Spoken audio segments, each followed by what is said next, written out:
नमस्कार। सत श्री अकाल। कैसे हैं आप लोग? उम्मीद करता हूं बेहतर होंगे। तो ये जो नोटिफिकेशन है आए हुए थोड़ा सा टाइम हो गया, लेकिन कंफर्म नहीं हो पा रहा था कि आखिर क्यों ऐसा हो रहा है, क्या हो रहा है। तो सारा चीज मामला समझने के बाद आज ये वीडियो फाइनली आपको दे रहे हैं। ठीक है। इस वीडियो को आखिरी तक देखने के बाद ही आपको ये वीडियो समझ में आएगा कि वीडियो बनाने का मकसद क्या है और क्या झटका है। ठीक है। और अभी तो लिखा हुआ है कि ग्रुप डी वालों को झटका मिला है, आगे चल के सबको मिलना है।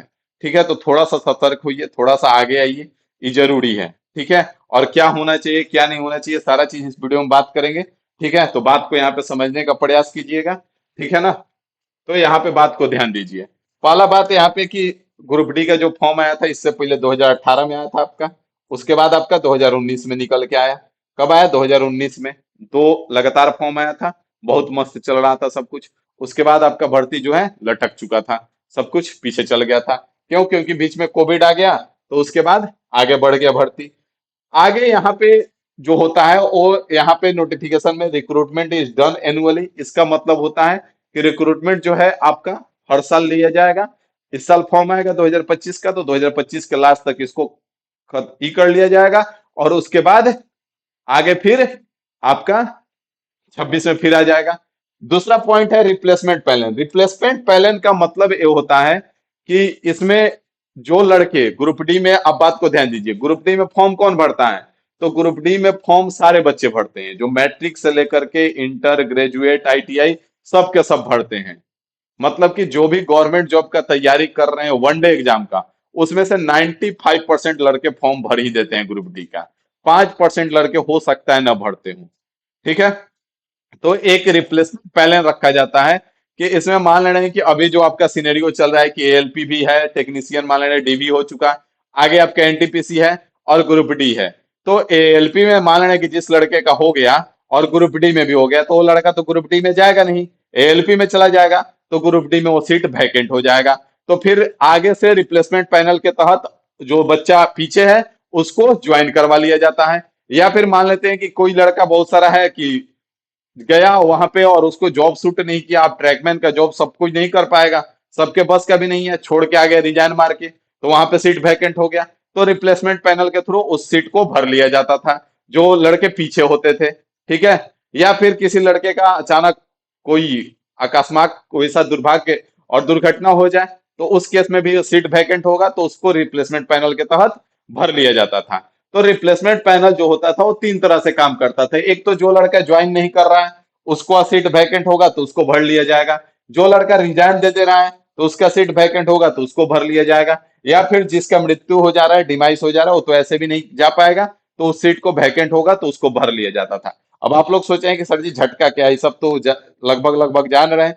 तो ये सारा चीज आपको बताना जरूरी है, नहीं तो फिर आप डायरेक्ट नहीं बात को समझ पाओगे। और जो लोग नए हैं तो वो तो खैर और नहीं समझ पाएंगे। तो इसीलिए ज्यादा लंबा नहीं है, छोटा सा वीडियो है, आप इसको देखने का प्रयास करो।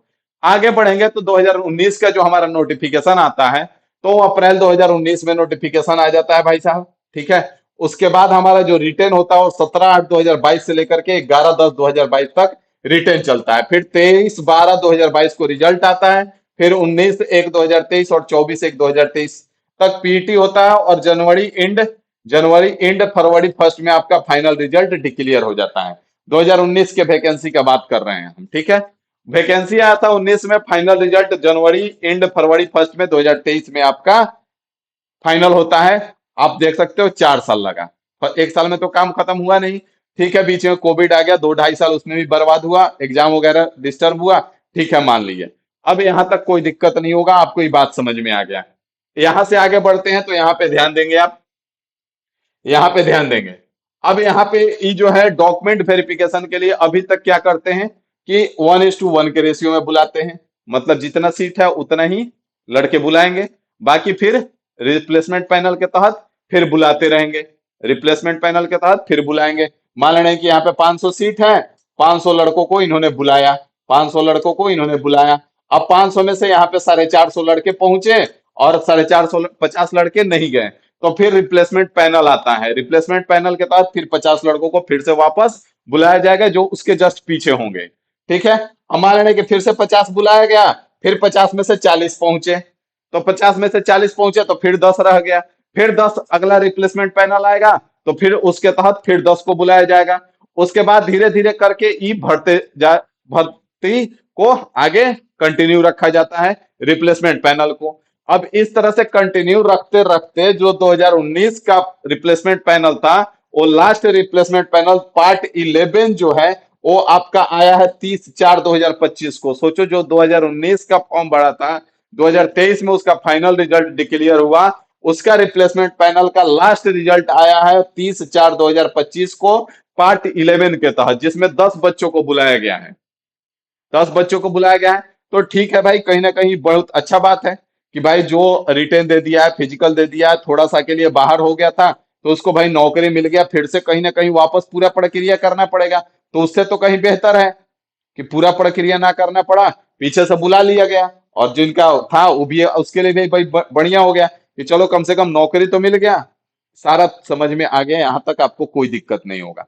अब सिनेरियो यहाँ पे जो मेन है, वो यहाँ पे आपको समझना ही है कि ग्रुप डी का फॉर्म कौन भरता है। तो ग्रुप डी का फॉर्म सब कोई भरता है। अभी हमने बताया कि 95% लड़के भरते हैं ग्रुप डी का फॉर्म, जो वनडे एग्जाम का तैयारी कर रहे हैं। ठीक है, वैसे तो कहने के लिए बहुत सारे लोग देखेंगे आपकी बीपीएससी का कह रहे हैं कि तैयारी करते हैं, लेकिन ग्रुप डी का फॉर्म डाल देते हैं। ठीक है, स्टेट पीसीएस का तैयारी कर रहे हैं, लेकिन ग्रुप डी का फॉर्म डाल देते हैं बहुत सारे लड़के। लेकिन वनडे एग्जाम में अगर बात करें तो 95% लड़के तो ग्रुप डी का फॉर्म भरते ही भरते हैं। अब इसमें से ग्रुप डी का फॉर्म भरते ही भरते हैं भाई साहब, तो इसमें से बहुत सारा सीट वेंकट जाने का 100% चांस है, क्योंकि एएलपी में 18,000 रिजल्ट है, उसका कॉमन कम से कम 2-4 हजार रिजल्ट तो पक्का रहेगा। जो एनटीपीसी का रिजल्ट ले आ सकता है, वो भी ग्रुप डी का तो रिजल्ट लेके आ ही सकता है। तो जो लड़के एनटीपीसी में ज्वाइन करेंगे, ग्रुप डी में ज्वाइन, एएलपी में ज्वाइन करेंगे, टेक्नीशियन में ज्वाइन करेंगे, तो ये सारा सीट वैकेंट हो जाएगा। इसको रिप्लेसमेंट के पैनल के तहत अभी तक भरा जाता था। लेकिन अब क्या हुआ है कि 23/5/2025 को नोटिफिकेशन आता है, 23/5/2025 को, और यहां पे कहा जाता है कि no replacement panel, no replacement panel is done. अब जो होगा, रिप्लेसमेंट पैनल कोई नहीं होगा।